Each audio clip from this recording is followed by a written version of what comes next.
इनको चप्पल मार के निकालेंगे हम। हमने देख लिया इनकी जितनी इज्जत है इनकी नालायकों की। किनको निकालेंगे? ये जलीस प्रधान है, जाहिद है, घुस के दिखा दे यहाँ।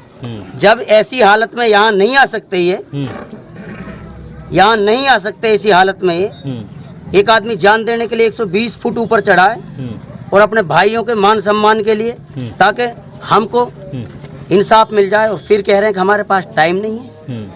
देख लेंगे तुम्हारे पास टाइम है कि नहीं। अभी जूतियाँ रगड़ोगे तुम, 2 महीने बाद जूतियाँ रगड़ेंगे। तो इंशाल्लाह सारी कौम खड़ी है, गांव के लोग भी खड़े हैं। इंशाल्लाह बताएंगे ना, बताएंगे ना, मत से बताएंगे इंशाल्लाह। मैं नहीं कह रहा, ये गांव कह रहा है। मैं तो एक आदमी हूँ, मेरा तो एक काम है कि आवाज़ उठाओ, बाकी काम गांव का है। अगर मैं गलत बोलूँ, विधायक के खिलाफ कोई उल्टी टिप्पणी करूँ, वो एक अलग चीज़ है। इसने ऐसा कारनामा किया जी, मौलाना हारून साहब बड़े मदरसे की जिम्मेदारी इसी गाँव के जी। नासिर जुनैद मामले से लेके ये इस गाँव से नाराज है। हम धरना पे बैठे थे, मौलाना की बेइज्जती करी कामा के कब्रिस्तान वाले मसले पे। मौलाना गए कि जी कब्रिस्तान की बाउंड्री है, इसको सही करा दीजिए। तो मौलाना से कहा कि नहीं फफूंदों को लेके यहाँ मत आया करो, इलेक्शन का टाइम है और जो इलेक्शन जीतेंगे तब हम बाउंड्री वगैरह के बारे में सोचेंगे। तो उन्होंने कहा तो हमसे गलती हो गई, माफी मांग लिया। कहाँ मांग लिया? वहाँ भी नहीं गए, नहीं गए। एक छोड़ रखा है झोली वाला इन्होंने, बाबा इनका हनीफ है, वो माफी मांगने के लिए छोड़ रखा है। बस लंबी झोली, हाँ, नीची जेबा, थाने में जाके बैठ जाता है आराम से। जितने रिश्वत चाहिए शाम को इकट्ठी करके लाता है उसको। कौम को खा गए लूट के। अब आप ये चीज बताओ, ये क्या है? मौलाना बैठे, कम से कम मौलाना ने कहा कि जी मांग हो रही है, इनके बीच में आते हैं प्रधान जी। मैं नहीं करता बात बिल्कुल भी। हमारे चाचा जी बैठे हैं, जिम्मेदार है काम के, हैं, दादा अली मोहम्मद साहब है, मौलाना हनीफ साहब है, मौलाना शाहिद साहब है, मुफ्ती रिजवान साहब है। तो इन्होंने ये नहीं कहा हमसे तो बात करने के लिए? दादा हाकम जी है, सबने कहा। अभी चाचा साहब से बात हुई, चाचा जमील साहब से, डीएसपी साहब के फोन पे बात हुई, तो कहा कि मैं नहीं आऊँगा, मना कर दिया के लिए, फोन पे कह दिया। मैं इनसे कहना चाहता हूँ, अगर 10 दिन के बाद ये पैसा नहीं मिला ना बेटे, ना तुम बचोगे ना तुम्हारी नस्लें बचेंगी, ये भी याद रखना। अच्छा जाबिर, ये बताओ कितना पैसा बच रहा है अभी? मेरे भाई 15 लाख रुपए केस बच रहा, 15 दूनी 30 लाख रुपए। 30 लाख रुपए अभी बकाया है मुआवजे का। गहलोत जी तो सोच रहे हैं कि दे दिया गया वो। चिरंजीवी से पैसा नहीं चाहिए हमें। चिरंजीवी में जैसे ही पैसा आएगा तो कलेक्टर मोहर लगा के देंगे, क्योंकि वो स्वास्थ्य का पैसा होता है, वो एक्सीडेंट वालों के लिए होता है।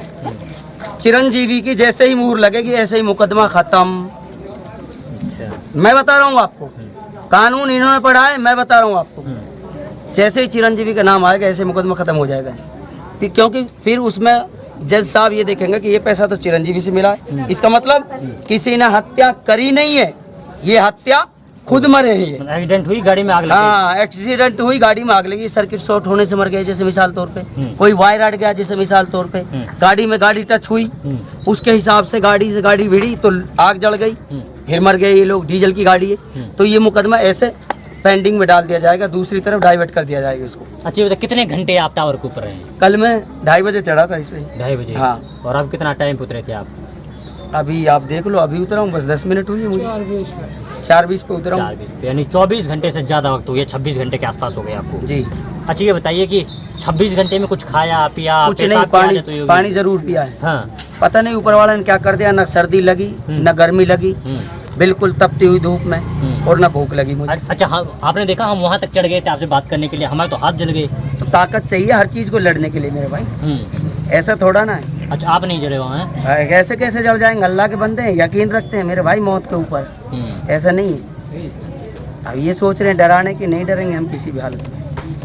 तो 10 दिन का वक्त दिया गया है? 10 दिन का वक्त दिया गया है। मैं तो ये कहना चाहता हूँ, एक बार चाचा जी से पूछ ले, हमारे दादा इस्माइल भाई बैठे हैं, उनसे भी पूछिए, वो भी जुनैद के खास हैं बिल्कुल। अच्छा, बिल्कुल खास है, पूछिए एक मरतबा पूछिए। प्रधान साहब का फोन आ गया था। हाँ। उनके आपस में वो सहमत हो गए। हाँ। और मौलवी साहब ने भी यहाँ के जो मौजूद लोग थे उन्होंने ये जिम्मेदारी ली है। हाँ। प्रधान साहब से जरिए मोबाइल की बात हो गई। हाँ। और उन्होंने जो बात मांगी थी उन्होंने अपना वादा पूरा करने के लिए बोल दिया। अच्छा, लगातार ये भी डर था कि कहीं जैसे मैं नीचे उतरता हूँ तो पुलिस प्रशासन, उसका भी हमने आश्वासन दिया है।